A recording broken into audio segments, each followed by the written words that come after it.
লাল তীর seed limited. আধুনিক কৃষি ও উজ্জ্বল ভবিষ্যতের নিশ্চয়তা।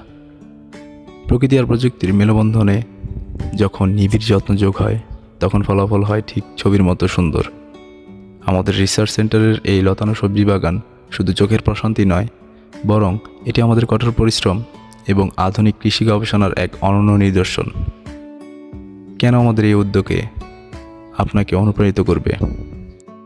আমরা উন্নত জাতের উদ্ভাবন করে থাকি। আমরা প্রতিনিয়ত কাজ করছি এমন সব জাত নিয়ে যা অধিক ফলনশীল এবং রোগবালাই মুক্ত। প্রতিটি সবজি যেন পুষ্টিগুণে ভরপুর থাকে এবং সাধারণ কৃষকরা যেন এটি চাষ করে লাভবান হতে পারে, সেটাই আমাদের মূল লক্ষ্য। মাচা পদ্ধতিতে সুশৃঙ্খল চাষাবাদ দেখে আপনিও শিখতে পারেন কিভাবে অল্প জায়গায় সর্বোচ্চ ফলন পাওয়া যায় বা পাওয়া সম্ভব। কৃষকের মুখে হাসি ফোটানো এবং দেশের মানুষের জন্য বিষমুক্ত সতেজ সবজি নিশ্চিত করা। আধুনিক কৃষি শুধু জীবনযাপন নয়, এটি একটি গর্বের পেশা। আসুন আমরা মাটির টানে আবারও ফিরে যাই শিকড়ে এবং গড়ে তুলি একটি সবুজ ও সমৃদ্ধ বাংলাদেশ। পরিশ্রমী হাত আর সঠিক প্রযুক্তি বদলে দিতে পারে আমাদের কৃষি বিপ্লবের গল্প।